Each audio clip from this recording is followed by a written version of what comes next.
if aliens landed on Earth, what do you hope they look like? I kind of hope they look like the classic little green man.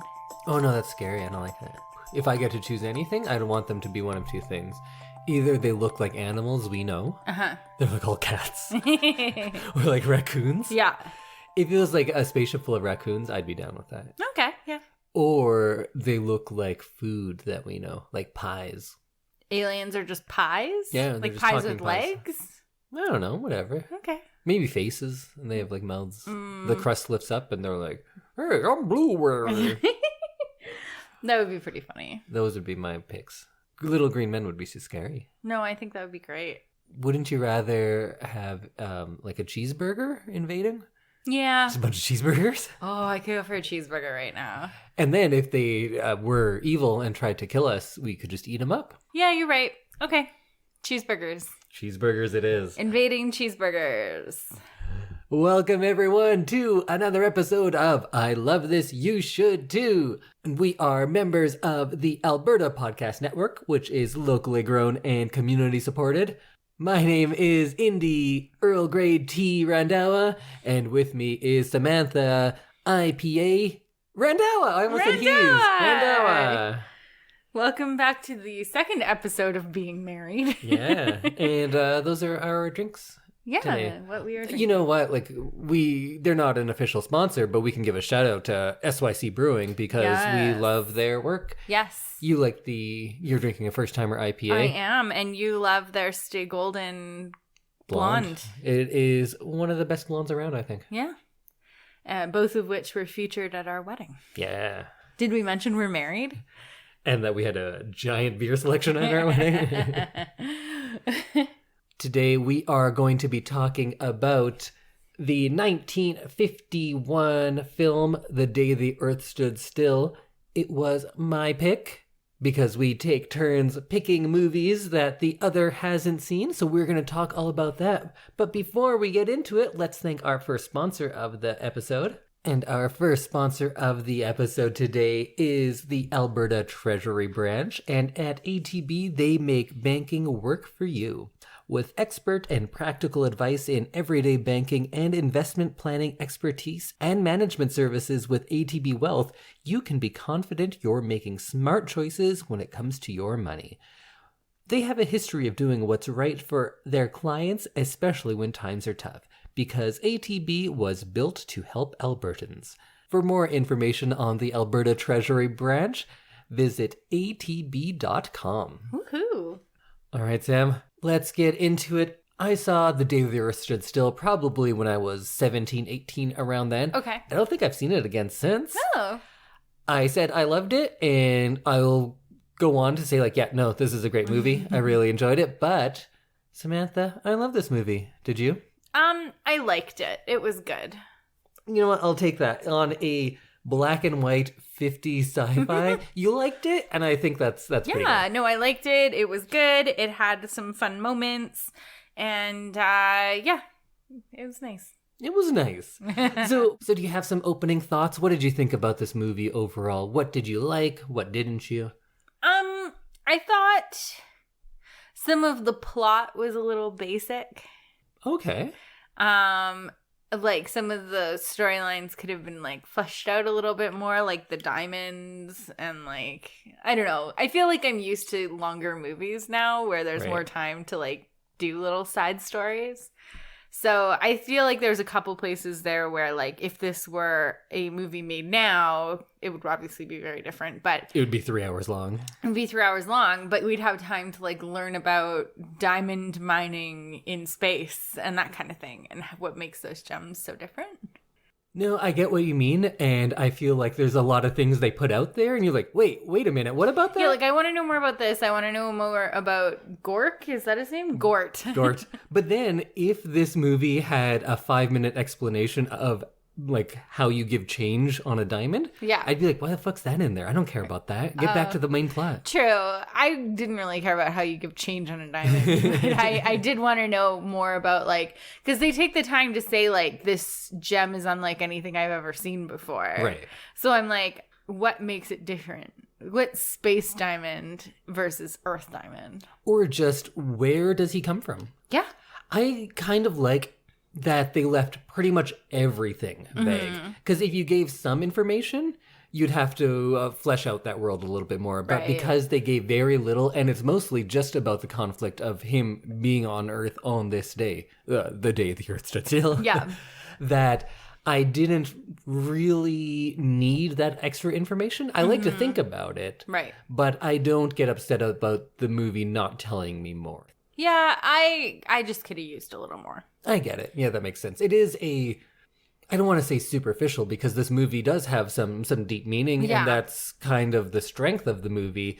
But a lot of the screenwriting is on the surface. It is basic in a lot of ways, and I think that allows that extra meaning to shine through because it's not convoluted like a movie today would be about, well, let me tell you about the politics of this robot police force. And, but I want to know more. Is it a good thing that a movie leaves me wanting more? I just felt like it wasn't fully fleshed out. I get what you're saying. It felt like they wrote like 70% of the script and were just like, okay, well, let's film. Like, it felt like I needed just a little bit more backstory. Just in a few places. I get you. I don't need like a 4-hour Marvel movie level of like backstory on that things. Sets up all of these rules and then breaks them later on. Exactly. In the movie. Or the entire backstory is a movie on its own. Right. Like, I don't need that. I just wanted to know a few more things just to make him seem a little bit more like extraterrestrial. Yeah, because he is like a dude for the most part, exactly. right? For most of the movie, he's a dude. And I kind of had to remind myself that he was like an alien. So I was like, I don't really understand why he's like special. Right. But I don't know. Maybe he needed like magical powers or something. Well, he does kind of. But we'll get into all of that. And we'll get into a lot of things. And if you can't tell already, we do spoilers in these episodes. So that's what... Also, the movie is 71 years old. So yeah, if you haven't seen it. But one thing I did want to ask you before we start breaking things down is this type of movie, this 1950s sci-fi, is something that you've never seen before.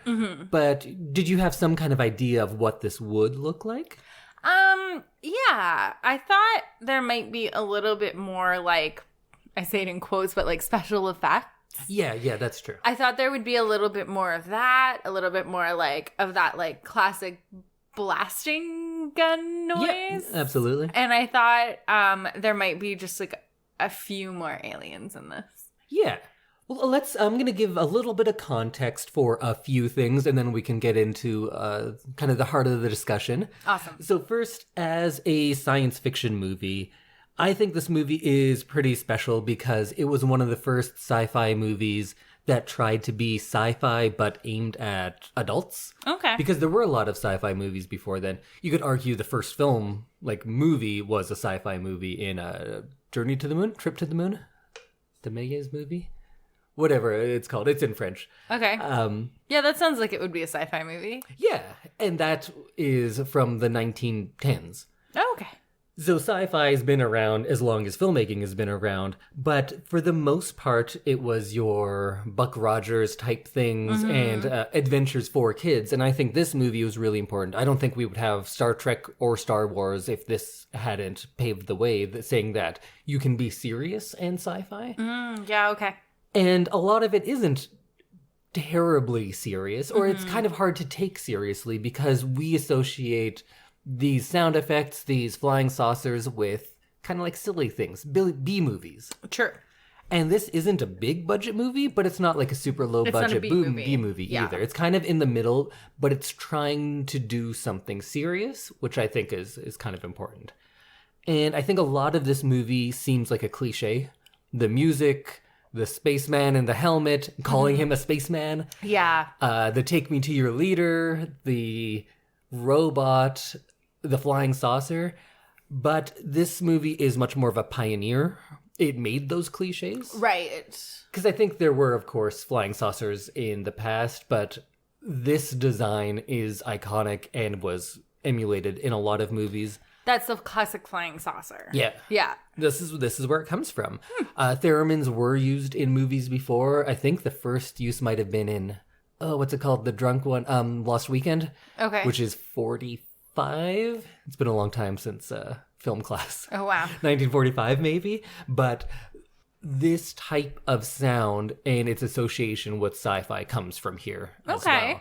That's fun. And just like all of this aesthetic, this is the one creating it more than it is the one following in some sort of cliche.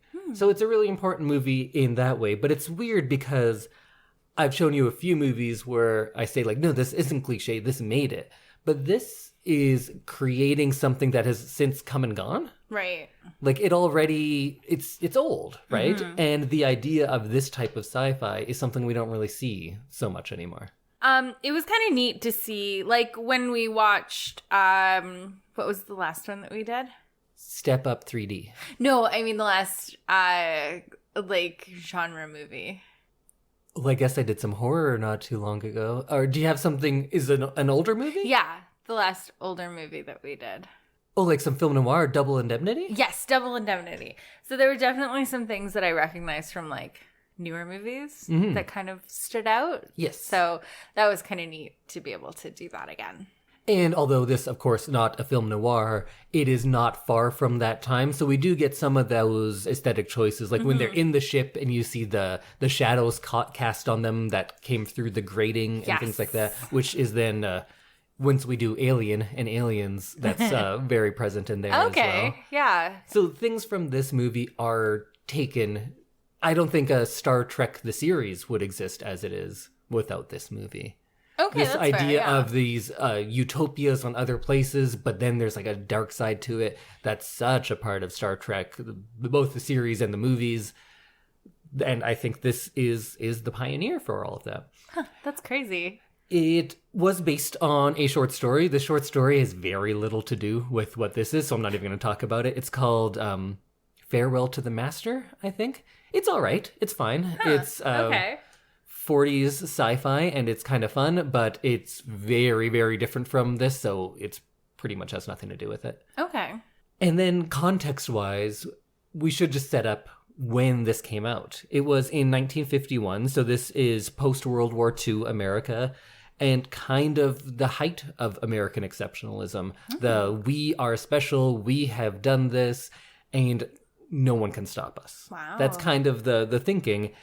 This is also the height of the Red Scare, all of the McCarthyism, the fear that the communists are coming to take your way of life, that your neighbor might be one of them. They can look like anything. So they're hiding among us. Yeah, that was such a prevalent idea that I think we don't realize how big it was. And I think in the last couple of years of COVID time, of us being inundated with weird conspiracy theories, people being turned against their neighbors for seemingly no reason, it's just misinformation, really. True. We have gotten kind of the first idea of what McCarthyism could have been like to live through, I think. Okay. I think. I wasn't alive then. Neither of us were, but that's what I kind of feel like. But that's a good point. You make a very good point. And because this came out the year that the Rosenbergs were executed, so this is really the height of all this communist fear, and I think that is really present in the movie. You always bring it back to communism. Do I? No, I don't know. It just felt like a funny thing to say. It's probably come up a lot. Probably. And any movie I talk about from the 50s, it's going to be about communism in some way. True. It's funny, this should be maybe an essay I write, but the communists as actual villains in movies had a much shorter time frame than a lot of other villains.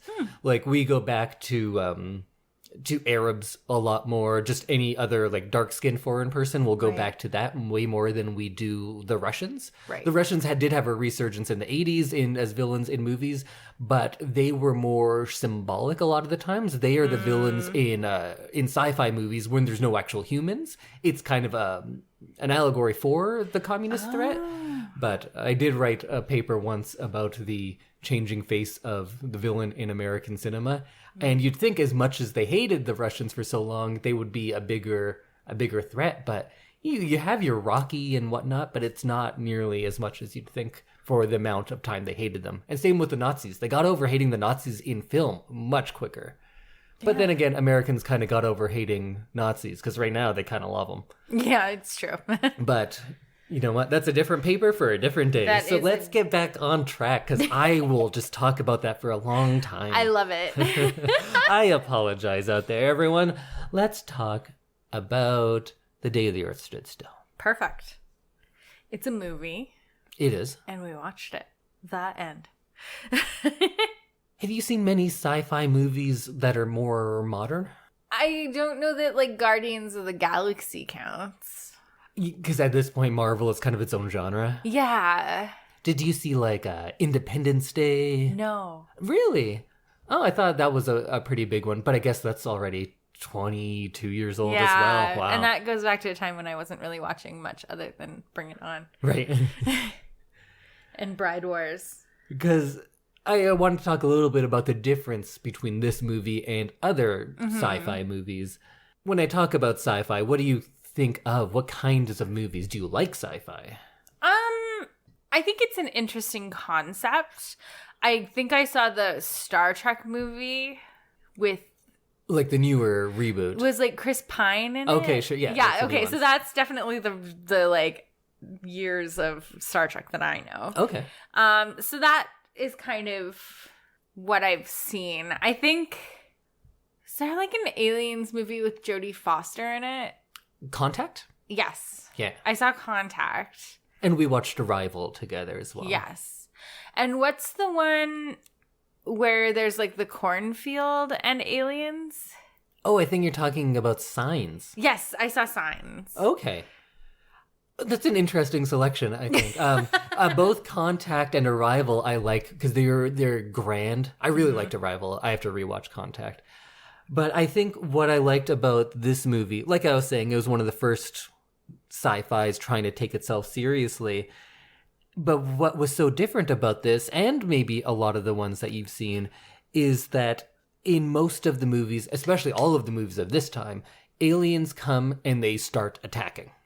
And then it's up to us to fight back. And I liked how in this movie it flips it, and it's just a guy who says, "We come in peace," and then they shoot him. Yeah. That's how it starts. And then he's on the run pretty much for the rest of the movie. Yeah. It's interesting, because you're right. Most of the time, it's like the aliens come and we don't understand what they want, and mostly what they want is to just shoot people. Yeah. And so there's, like, most of the movie is taken up being like, I don't understand why they're doing this. I don't understand what they want. How do we communicate with them? And think that's the main point of the story. Whereas here, it's like, we need to, like, communicate with him, and he's among all the people, and so there is no, like, immediate threat except for the threat, or they think there is a threat, but, like, the people who he ends up meeting and talking to and stuff are like, oh, this is, like, a calm being, so they're not, like, super scared, right? The threat is, of course, humanity. Yes. In this movie. And we should watch Independence Day. I probably haven't seen it since I was, 14 when it came out or whatever. And it's kind of like the opposite of this movie because they're really similar tales, but flipped. Like, Independence Day believes all of that American exceptionalism, and The Day the Earth Stood Still doesn't. Independence Day says, like, yes, we are the best. We deserve every advantage because there's no one like us. Right. And The Day the Earth Stood Still says, like, no, we're arrogant, short-sighted, and lucky. That's why we are where we are. Right. So it's very opposite in that way. And I think this movie was very opposite from so much that came out at the time. It's really interesting, the differences between, like, oh, they're attacking us and we have no idea what's going on. And this one, which is just like, if you just sit and listen. Yeah. Which, like, you were talking about communism and, like, fear of the unknown that was happening in the 1950s. It's like, if you just, like, talk to someone with different ideals than you, then, like, you may actually learn. Yeah. Because still to this day, if you say, like, socialism, everyone's like, no, that's evil. That's what the worst thing is. That's who kills everyone. And then I'm like, no, I'm a socialist. That's what I believe. I lived in a socialist country for a while. It was great. And it just meant we had a high minimum wage and free healthcare and education. It was pretty nice. Yeah. But that's if you just sit and listen. But then again, everyone's probably turning off right now because they're like, oh, They're this like, fucking "Oh, Tommy over here. Dirty socialists. But let's talk about, like you were talking before, about the reaction of people to Klaatu in this, because that's the commentary on American society, is everyone's reaction to him and to this possible threat. Because right off the beginning, they land, and first, I don't know about you, but when the saucer lands and him and Gort come out, I'm like, oh, that's fucking awesome. That looks great. No, it looked so cool. Like the ship like opens like that because you don't see any obvious doors. And so I loved the kind of special effect of the ship just like completely opening and then the army not being able to find any like seams or entrance points. That's so cool. Yeah, that's such a great little touch. And I know we were talking about something else, but let's diverge for a moment and just talk about the design of that spaceship, because I love it so much. And it was actually designed by famous architect Frank Lloyd Wright. That's so cool. And, you know, me and my architecture books, I love looking at them. And this came out in 1951.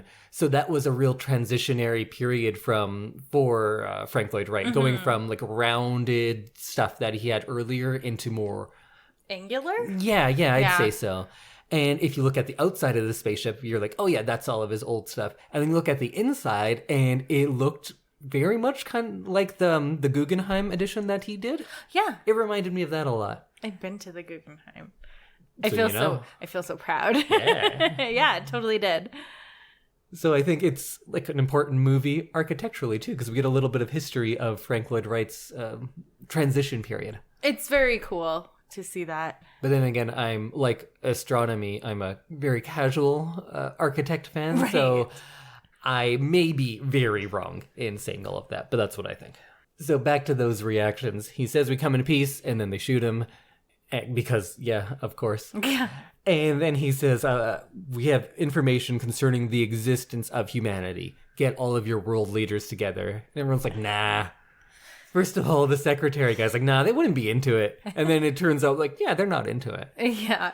And I think when I first saw this movie, I was like, that's so stupid. Why would, of course everyone would come out. There's an alien? Like, yeah, we would get together for that. That's lazy writing. They're manufacturing conflict. Yeah. And now in 2022, after a few years of the COVID pandemic, I'm like, yeah, of course no one would get together. No. They would be like, fuck you, whatever. Screw you, alien. We're better than that.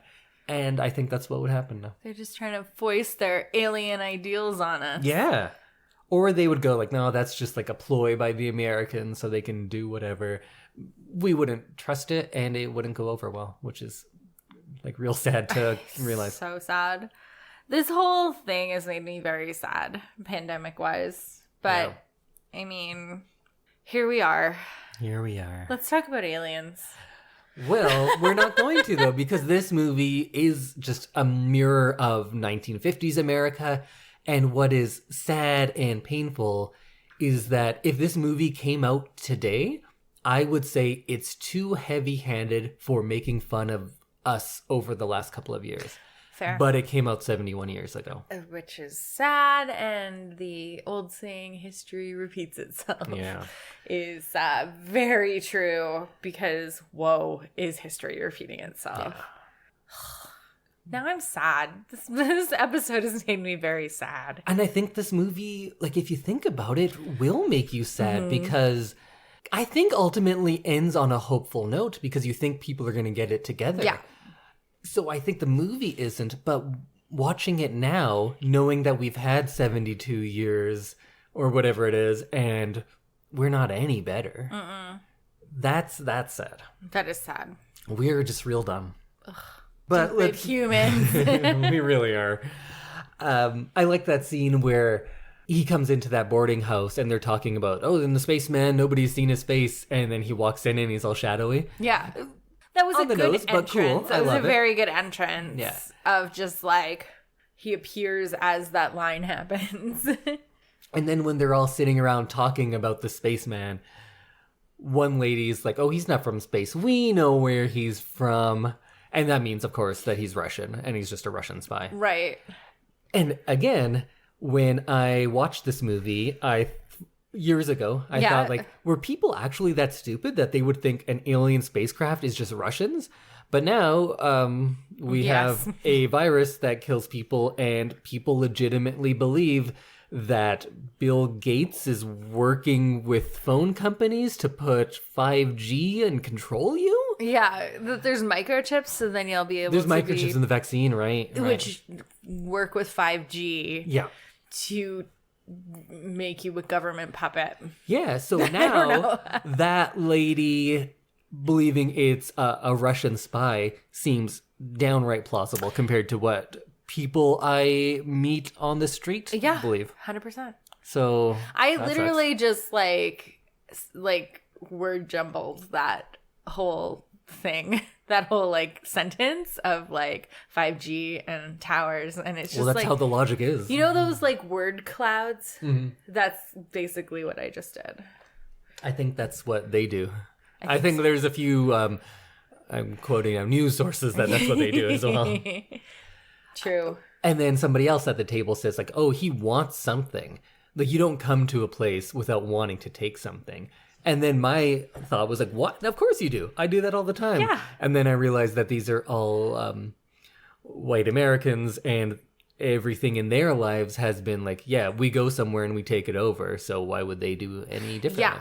It's the like us against them mentality. Yeah, they feel like, well, exploration is for colonization. That's the only reason for it. They don't really believe in exploration for the sake of exploration a lot of the time, because that's all they've known. Whoa, man. Yeah. This is making me sad. This is sad. This movie is clever, though. But I do like how often Klaatu is like talking to people or looking at them just like, you fucking idiots. Why would you think that? It's true. He has some really good moments where he's like... Stupidity. We've learned to live without it. Yeah. Where he's like, wow, humans are dumb. Yeah. That's like his face for a large portion of the movie. Where he's just like, I don't understand how you're still alive. I feel like that a lot of the time. I'm just like, wow. But I do feel like that sometimes when I talk to people. Yeah. I'm just like, how do you survive in the world? How do you feed yourself? How do you go about your business? Being that like frantic. But going back to talking about that era, yes. So many of these Red Scare era sci-fi movies, there's this constant fear of communists taking over, and that manifests itself in this fear of the unknown and people who might look like you and take away what you believe is rightfully yours. Uh-huh. And this is one of those few films that takes a second to think about that and not just go into the idea of, oh, it's different from us, we must kill it. So it's effectively like going against what so many other movies of the time were perpetuating. Right. So it they really took a risk here, especially in that time.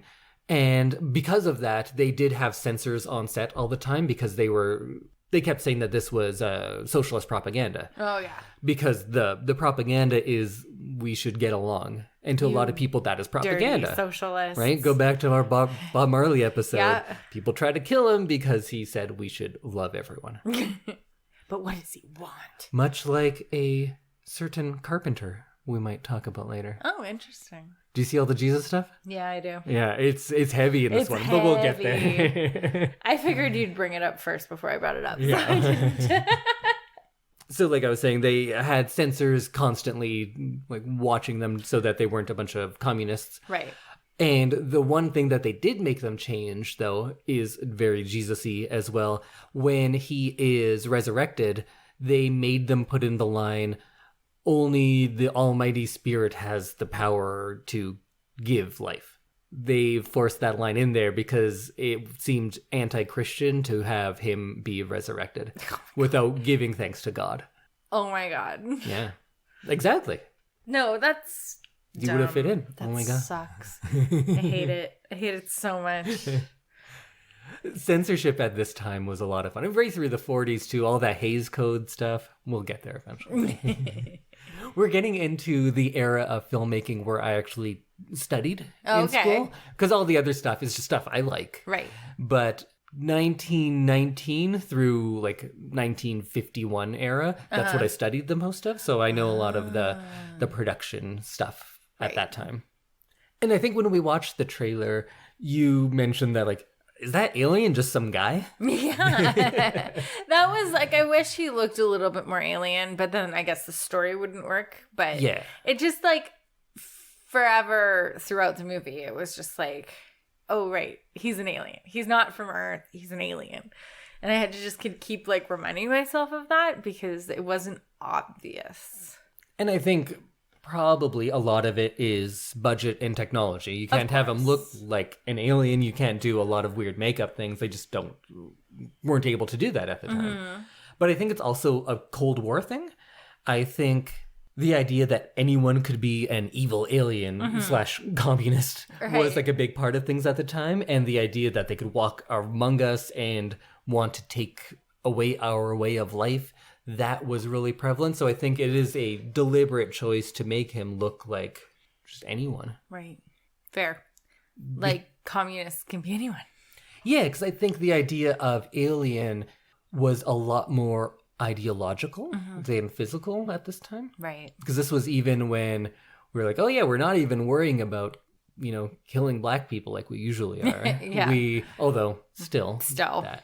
I gotta say though, for a movie from 1951 that has shots from around the world, nothing terribly racist. No.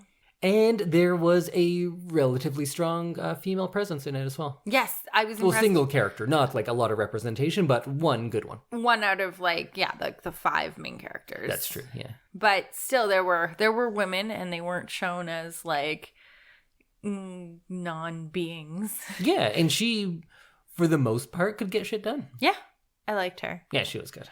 There was at one point where you said, like, why is no one else going on that elevator? Why is only the alien thinking about it? And I had to tell you, like... Oh, I forgot. That's because a black person just came off of it. It's either a blacks-only elevator or it's probably a servants' elevator. Yeah, no, and I my brain just didn't go there. But this movie, of course, depicts how things are at the time. But the alien at least seems above all of that. Yes, and she seems all right with it. Yeah. She's like, hey... elevator nobody wants to use. Earlier lunch for me.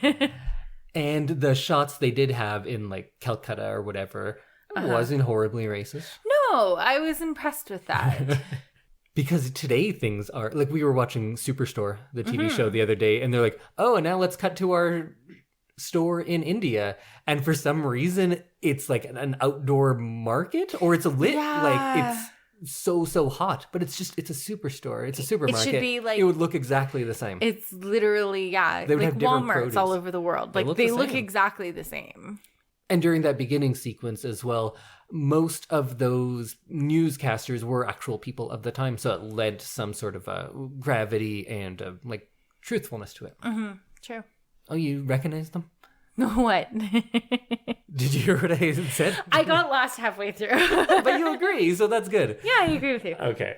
I was just saying that they were real newscasters. Oh, okay. Yeah. I didn't realize they were real newscasters, but they felt like newscasters of the time. Yeah. Because they were. But I thought they seemed very professional, and they had that, what was it? Is it transatlantic? Yeah, I don't think these ones did it as much as the narrator in the trailer did. Yes, because that seemed like that, like, here's the latest news. Yeah. But they definitely sounded like they were from the time, which they were. When he takes, what's the little boy's name, Billy? Or do I just call every little boy in a 50s movie Billy? Bobby. Oh, his name's Bobby. So when they take, when he takes Bobby to see the ship, and there's the newscaster going like, "Oh, what do you think?" And I love that he says, "It's the biggest spaceship I've ever seen," because yeah, of course, it's the only one you would think. Yeah, exactly. But when they ask Mr. Carpenter, as he's going by then, John Carpenter, JC. What do you think? And are you really afraid? And he says, I'm fearful when I see people substituting fear for a reason. And I'm like, again, on the nose, too heavy-handed, but it's too heavy-handed for my life. So I guess it's not that bad. Not heavy-handed. It's predictive. Yeah. It predicted where we would be.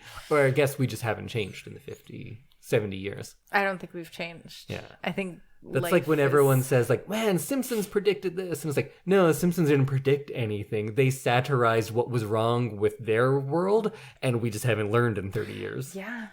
But back to... wow, this has gotten to be a real preachy episode. This is real dark.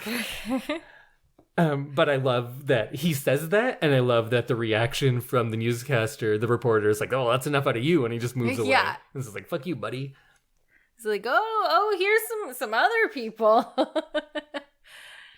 Because we don't want to talk to you. And I love when he's talking to the scientist guy, like, oh yeah, get all the scientists together. You're the smartest people. And the scientist says, like, yeah, but people don't really listen to us scientists.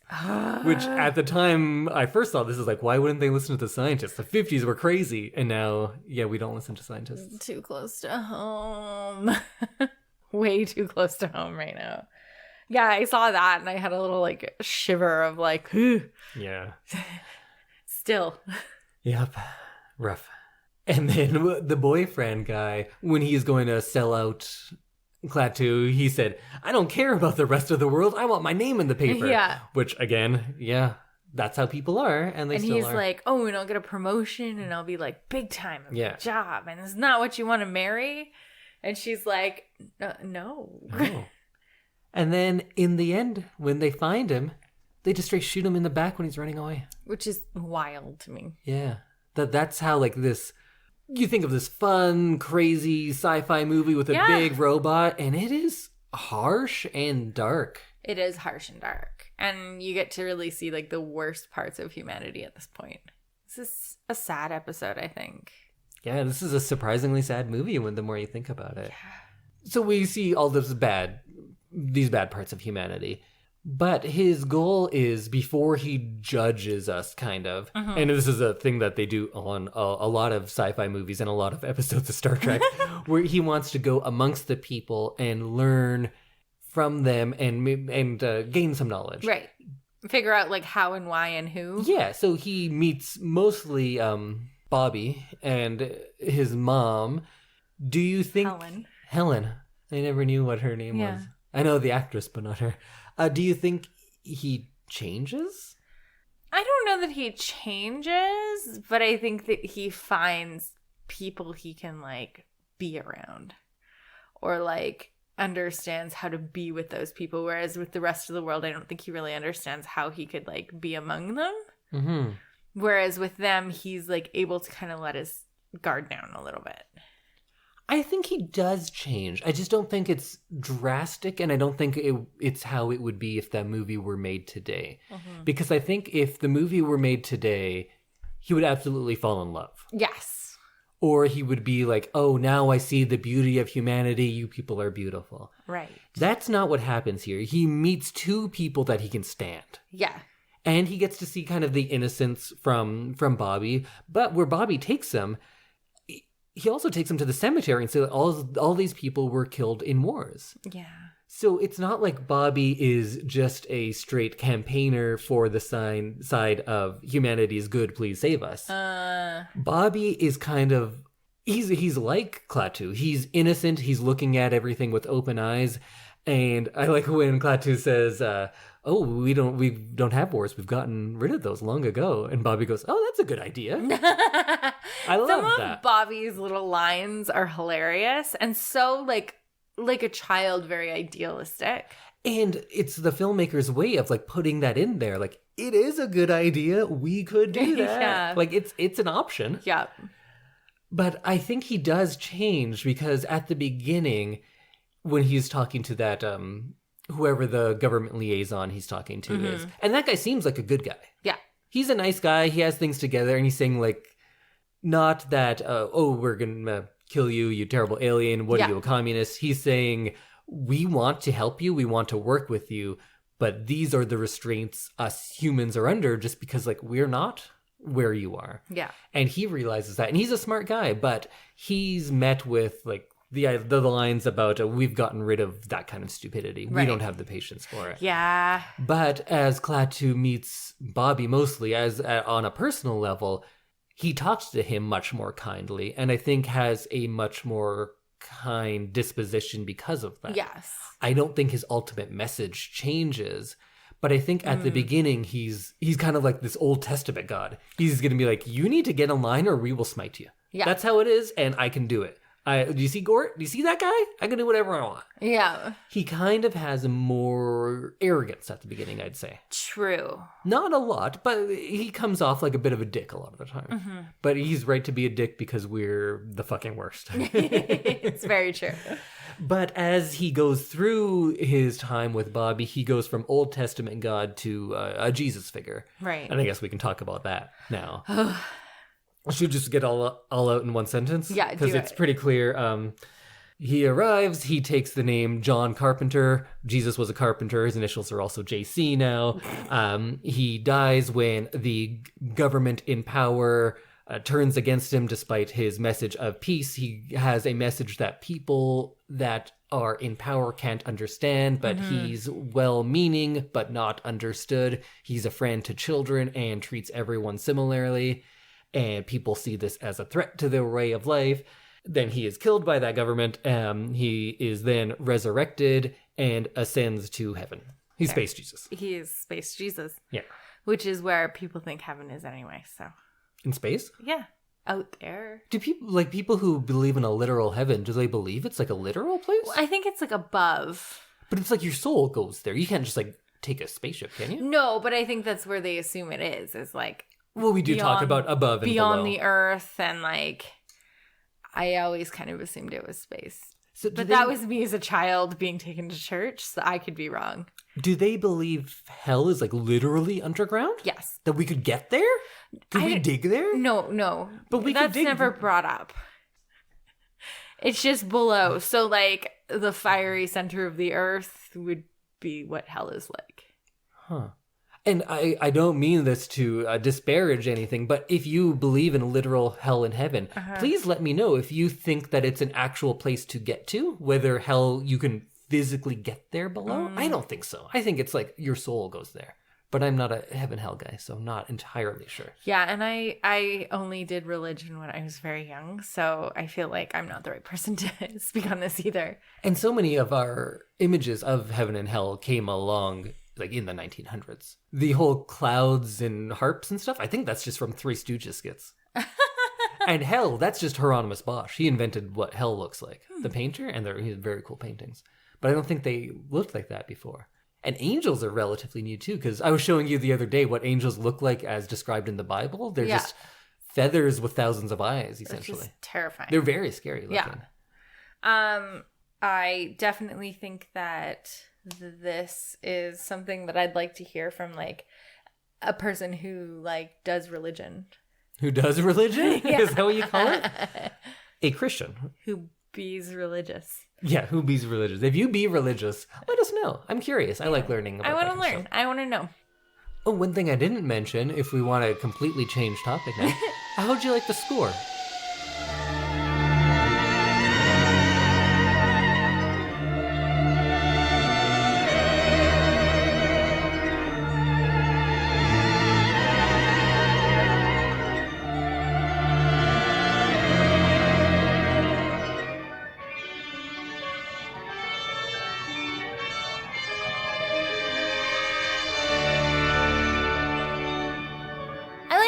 It fit. I love it. It is in my top 10 all-time favorite scores. Interesting. Okay. I think it's brilliant. I didn't like it without the context. That makes sense. You don't want to just listen to this in the car driving around. I don't like theremin. It's not my favorite sound, but like with the context, it makes sense within the movie, and I liked it. And the score was by Bernard Herrmann, who we have talked about in the past because he did Psycho. He also did Citizen Kane and Taxi Driver. Taxi Driver is a very good score. We'll get there eventually. That's one of your favorite. Yeah. Yeah. And there's a lot of people who do like many great scores, like John Williams or Danny Elfman for modern people. Right, yeah. But all John Williams sounds like John Williams. Right. It's great, but it's like, oh yeah, this is John Williams. And if I hear a Danny Elfman score in a new movie I've never seen, I can tell it's him. Right. And that's not a good nor bad thing. Most people say it's good because they have a signature style. Yeah. But what I think is most impressive about Bernard Herrmann is that he essentially creates and then epitomizes a style every like 20 years or so. Oh, wow. Because he made this, like we think of theremins and sci-fi because of him. Right. This sounds like it's probably really a cliche or redundant for movies like this, but no, he created that cliche. And the dark horn sections of Taxi Driver that he's going to do later, he epitomizes that. And then like all of those strings, like the Citizen Kane or Psycho music. That like yeah, he created that. And that is like such a, like if you're talking about like Horror a murderer movies. Yep. or a horror movies, that's like the noise. People will literally make that noise while doing a stabbing motion. Yeah, there's people now who've never seen Psycho who will pick up a knife and go, ree, ree, ree. Yeah. Why do you make that sound? Bernard Herrmann. That's amazing. That Why do someone you could have- go, woo, for a flying saucer? Bernard Herrmann. Yeah. Why does a grimy New York street in the 70s sound like that? Bernard Herrmann. Interesting. He is truly amazing and one of the best composers in film history in my mind. Do you have any other fun little things you liked or noticed before we start wrapping up? I don't think so. I mean, we've kind of discussed a lot of the things that I've like pointed out in my brain when I was watching it. Like Jesus, that he's basically just Jesus. Yeah. But I found it really interesting to hear your thoughts on some of this stuff. One line that I do have to point out is when there's these doctors saying like, their medicine is so advanced, who knows how they could live this long? And then they light up cigarettes. Yeah. I was like, well, you could stop that. That's your That first was thing. pretty funny. Yeah, that was a great one. And how this movie starts and ends so abruptly. Yeah. Because at the end, he just goes like, here's my message, peace, and he's out. Yeah. He just takes off. But let's take a look at that message. Because the idea that you humans have discovered atomic power now. Right. And when you're killing each other, whatever. We're cool. But if you start taking that off your planet, we will fuck you up. Yeah. That's his message. Yeah. And you're like, okay, fair. But then there's this other layer that I completely forgot about. Because he then says, because we have these giant killer robots, they keep us in line. That's why we have peace. We're not some enlightened civilization that has learned to live without it. We are in a fascist totalitarian dictatorship where robots rule us and will kill us if we step out of line. Oh my God, the future. So that is conflicting to me. Yeah. It would have made so much sense if he's just like, we learn to accept everyone's differences and we all get along. That's what you'd expect. But instead he says, killer robots. That's why we have peace. Mm-hmm. Bizarre. Utterly bizarre. Do you have any thoughts on that? It feels like an allegory for what they thought the future would be like. You know, like the Jetsons, right? Like flying cars and like robots that do all your chores and like... Yeah, but do all your chores is a far cry from like if you throw trash on your neighbor's lawn, they will smite you. I wasn't done. Oh, sorry, go ahead. So I think that it felt like this was like the future. So it seemed through most of it that Klaatu was talking about his life and like what it's like on his planet. And it seemed like they were so advanced and that's exactly where the Earth was heading. So I think it's like a fear of the future, kind of. Oh, so the movie is scared of this progress as much as it's trying to embrace it. Yes. Oh. Like that's what it felt like. It was like, oh no, in the future, everyone will have a robot. Or in the future, everyone will become robots. And then it was like, Klaatu comes and is like, oh yeah, no, we're controlled by killer robots. So it felt like it was like a fear of technology. Well, that makes sense because his arrival is dependent on the atomic bomb. Mm-hmm. So there is already a fear of technology from that. That's bringing about our downfall, or that's Klaatu's fear. Yes. I don't know what I think about that. It's such a strange addition. This throwaway at the end of like, oh yeah, killer robots is why we have peace. It felt like there was a lot of kind of throwaway stuff like that. But that's a big one. That is a big one. I think it could be one of two things, because there's so much Christian imagery in this with all of the Jesus stuff, or going from an Old Testament and then into a New Testament, that maybe there's an idea that I believe that most religions say that there is free will, but God has given you that free will. Right. And it seems like there is also a lot of ideas of, but you must then give yourself over to God. Because faith is just that. It's faith. Yeah. It's like relinquishing power to some extent. So in giving yourself to God and just believing that God will do what's right, it's kind of the same in they're giving themselves into these robots and trusting in the robots, that the robots are almost the stand-in from God. And then Klaatu is the Jesus figure. He's the son and he's the messenger of that world. And in the original short story, the big twist at the end is because the Klaatu character gets killed very early. Right. And then the robot is around. And when they can finally communicate, and there's a whole story in the middle, but they say to him, like, we killed your leader, we are so sorry, or whatever it is. And the robot's like, no, I'm the leader. I'm the master. Right. So if you take that into account, maybe Gort... Well, he is the master because he can kill Klaatu if Klaatu ever steps out of line as well. Or this movie already has a very pessimistic take on humanity. Right. How everyone reacts to Klaatu is not great, and I do think it is realistic, but people are pretty much the worst in this one.